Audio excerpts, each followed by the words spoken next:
That was wonderful. Thank you. We really enjoyed that. Our next reader is Sarah Webb. Sarah is a poet, essayist, teacher. Sarah does co-edit the magazine Just This with Kim Mosley and Emma Skogstad, sorry. Just This explores the Zen arts.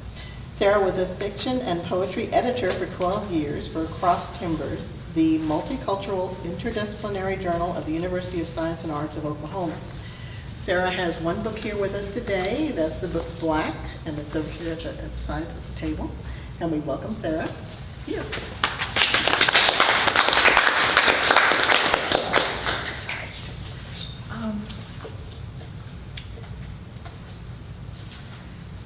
Most of what I'm going to read will be out of Black today,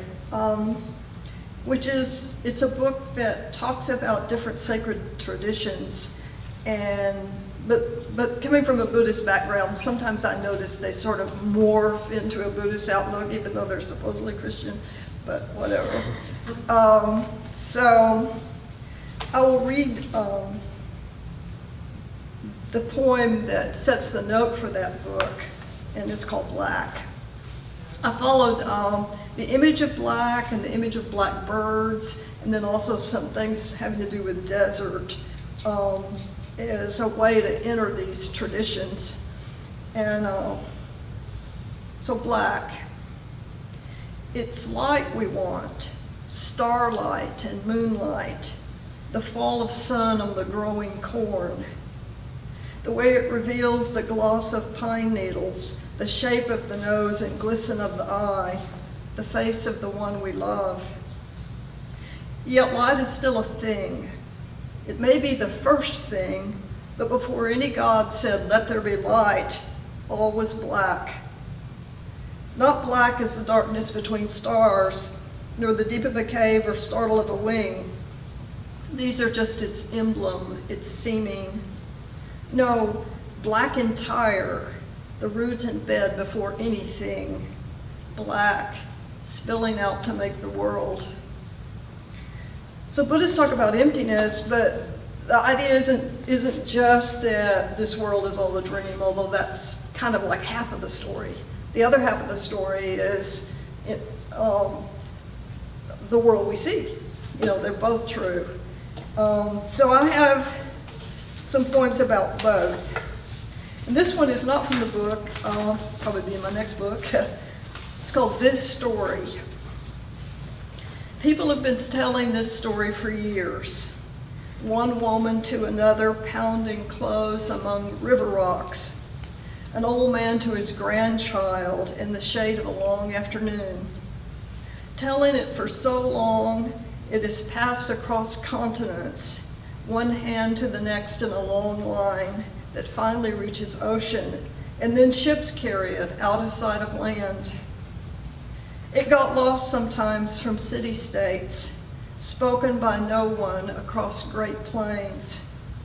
Then some herder would bring it in like a burr in his sheep's wool, and it would start up again.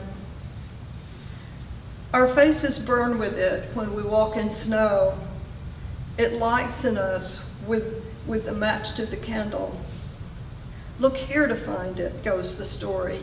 Look inside.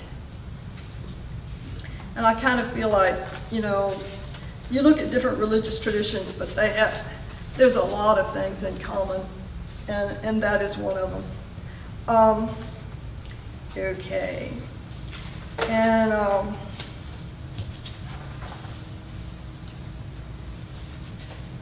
one of those traditions is like the shaman.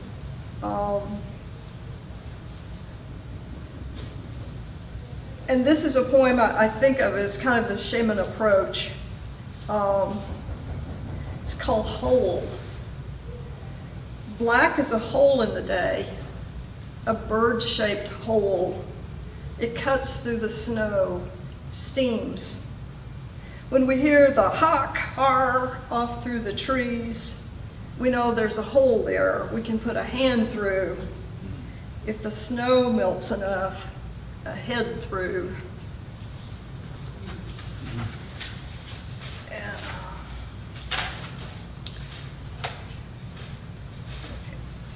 yeah. This I wrote after a visit to the Portland Art Museum. And of course, there's a lot of Northwest Coast Indians art in the Portland Art Museum. But not just Northwest. And the poem's called Dancers. A wood-slabbed canoe fills the hall. Light from a rain-gray day falls from the high windows, and a quiet falls with it. After the carved boxes, the Kiowa quiver of red cloth and fur, we come to the Kachinas. A figure in a case of glass and something more. Crow Mother Kachina stares down at us. Feathers jag from her dress, splay back black above her head. She comes to us from cold and dry, walks into light, carrying corn, carrying shoots. She turns us with her sting of yucca, shows us the way to a new year. A root carved and painted, a man in feathered cloth. She lends herself to them as air shivers from heated rock. That's one. Part two, the masks. A turtle, a bear, a salmon, carved blue and red, red buttoned with pearl. The whale arches its tail, massive on the shoulders of the men who sway beneath. From otter, clawed and twisting, a door opens to hidden seabird. A whistle shrieks the night. Fire flares. Erect under the heavy wood, a dancer turns. This is the way to go on. This is the way to go toward. A face gazes with abalone eyes. It bobs above a sweating torso. 3. Among the masks, young raven. His beak, a long curve of wood, brown on the edges, behind the rubbed black. Someone wore you, raven. Wore you, wears you. Someone is you. Someone dances. For me, it's like you see those things and people feel like that's a real God there dancing. And is it? Yes, no, yeah. I mean, you can think of it as an incarnation. And this is another dancing poem, also from the shamanistic tradition. During the Indian Wars, there was the ghost dance, which was up, in the northern plains. And it's kind of like maybe you've heard about the cargo cults. And the idea was if you had this ceremony, maybe help would come, or help would come. If the cargo cults, they made the airstrips, and the idea was that the planes would come down. And in the ghost dance, the idea was that these people that were chasing the Indians, that were killing the Indians, there was a way out through the dance. And so we sing our way to it. And the 2 feathers at my head, those are crow feathers. They wore 2 crow feathers in their headband, and that was so they could fly. 2 feathers at my head, wings to carry me, wings to cover me. The buffalo wait. My son waits, alive in the land where I go. I fly to this land on black wings. Dust rises as I dance. It is the dust of the buffalo. It is the dust and grass of that land. Meat to feed us, those I love standing. My wife cries and runs to me. Those who kill us cannot follow onto that road.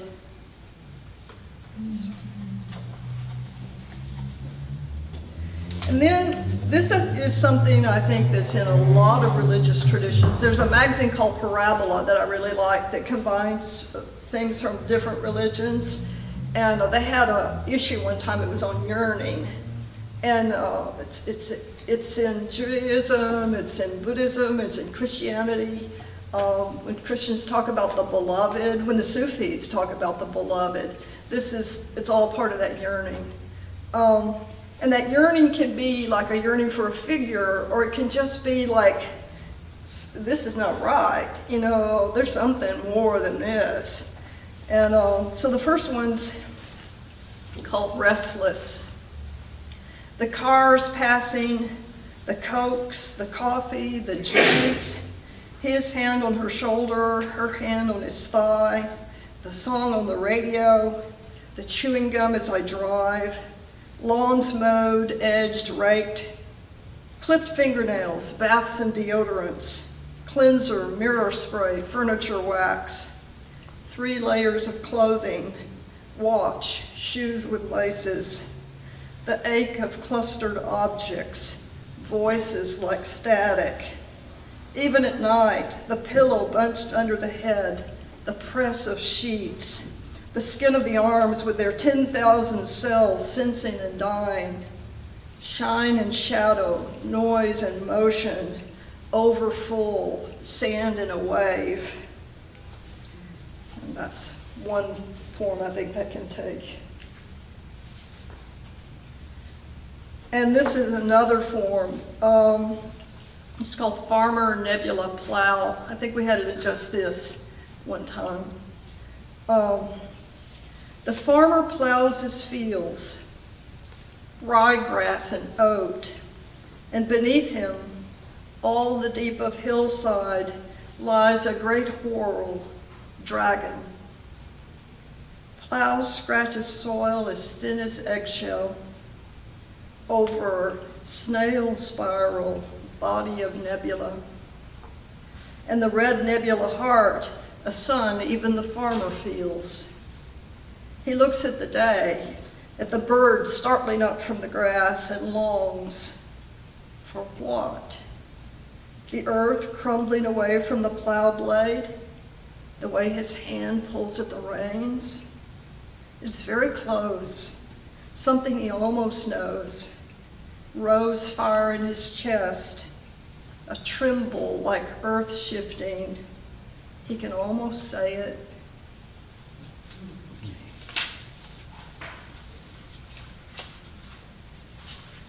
I have little things that say, go to this page next. Empty. And Buddhists talk about empty. It's like, there's something unnameable underneath everything. Well, we won't get too technical there, but empty. We start from the place that is empty. Even in a mass of clay, there is that empty spot. The thumb finds it and follows its prompting, presses out from it, and feels its yes to widening. From it bowls form and rattles. And in my chest, there is that empty spot that widens with each breath in a sweet yes. I feel it press out, but how to name what it forms?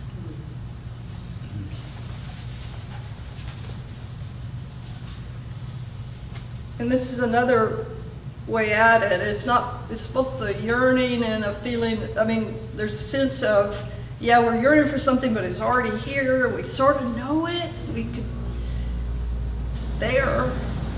Anyway, it's for my brother Sandy, who has died. I am told that below us is water. Bright, spreads in every direction, a great ocean. So clear that light reaches all the way down, and the monsters of its deep are not blind. Men and women rise in that water and fall, and the waves carry them. There is no cold in that place, nor warm. May we go there.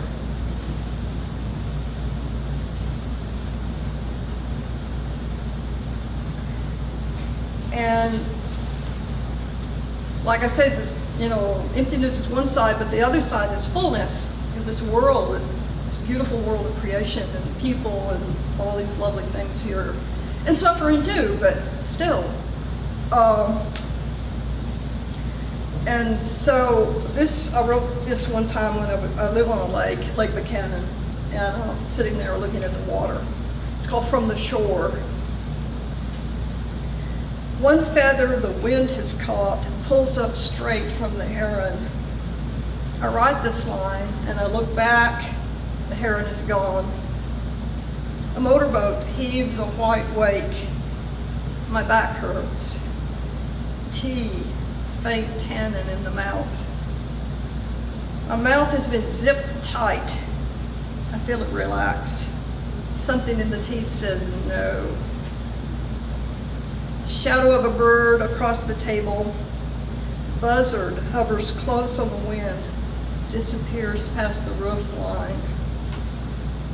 The water is jade, dark fur, blue dark, white cap, white foam. Cloud washes it all blue. A cormorant labors against the wind, glides, beats on. Is there some meaning to the bird song, metallic shrill, or the sway of oak branch, peach branch?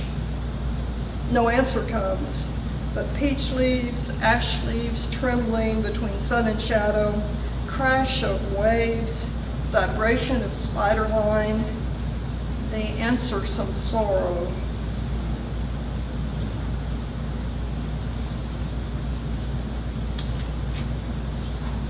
And this is, I have this feeling, I've heard of it. It's called, it's a fancy word that I read called dynamic unity. But the idea is that creation is constantly happening. It's coming. The world is just coming into being. And this is a little metaphor I had for it. Stretched. A drum so tight it sounds itself. It mutters a rug into being. A man. Sound slaps the wall. And then this one, sometimes my teacher, he asks you to demonstrate what you know, and of course, I never know anything. And one of the things that keeps coming up is I'll say, round as a pumpkin, and he'll look at me like, huh? But I was like, I will write a poem about round as a pumpkin. There's something there. It would not keep coming up. So, round as a pumpkin. I spread wide on every side, curve the world, am round like the sun. Am the sun, that holy globe, and the earth's round body and all the people on it. Orange, gold, I am at home in my wilderness. Curve and coil of vine rambling, soft prickled leaves opening out. Inside, seeds, secret and dark. Outside, a gleam of shell and flesh. The 6 universes I enclose, heaven and earth I carry in me. I curve, I round it all. Say it's also in praise of being fat.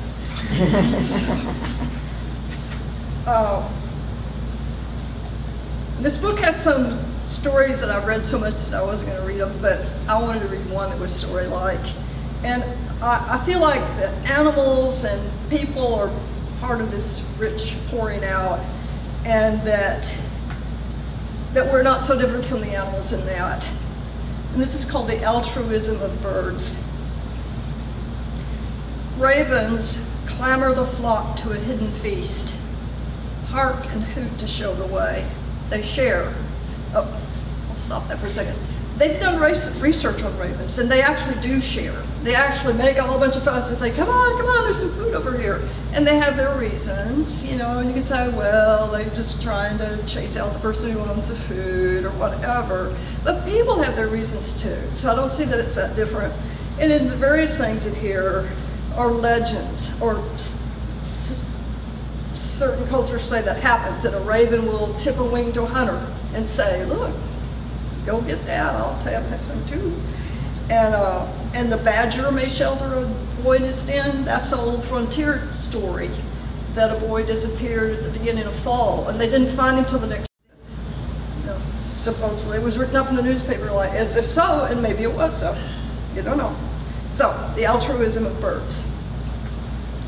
Ravens clamor the flock to a hidden feast, hark and hoot to show the way. They share. We'll assume it's for the usual reasons, courting or potlatch, or the bullying strength of numbers. Why are we surprised? After all, people share, and often for no reason we can name. Men share, and wolves share. A raven may tip his wing to a hunter. A badger may shelter a boy in his den. A roadrunner adopted a man I know. The bird would bring him lizards and grasshoppers, lay him at his door like a cat might. Once she brought the egg of a wren. Once she came right up to the man as he sat in the shade of his patio and she looked at him. Her eye had that bird glint that might mean anything. Pride in her prowess, yearning for the touch of his beak, or delight in the glare of the sun and the taste of snake before it is given away. And then I have one last poem, which I also feel is this pouring out into form. And this is an alternate version of the creation story. I have a number of creation stories. Some of them are what the fish say, and this one is what grass has to say. Grass story. And it's in Persimmon Tree, which is out of San Antonio. So, grass story. In this story, grass made the world. At first, there was nothing, as always. Then grass began, sending its runners sideways and down, mauling into everything. Roots and coils of stalk, leaflets knitted together brown, began the hard work of making soil to stand in. They thrust up blades, green sails to the light streaming from emptiness. They reached and bent, raising waves of wind, a shout of crickets and meadow larks. Their mulch of root and leaf, black soil for rooted beings, sustains. Great herds wander it, antelope, okapi, cattle with horns long and sharp as bamboo. Horses rise from it, men. When grass sleeps, it dreams the stars. Awake, it summons clouds and thunderstorms and the rush of ungulates. It is all the world. If fire arises, burns it to blackened root, burns it to ash, gone, there is that within it unseen that sends forth root and blade, the juice and the cane, the reaching that will green again. So.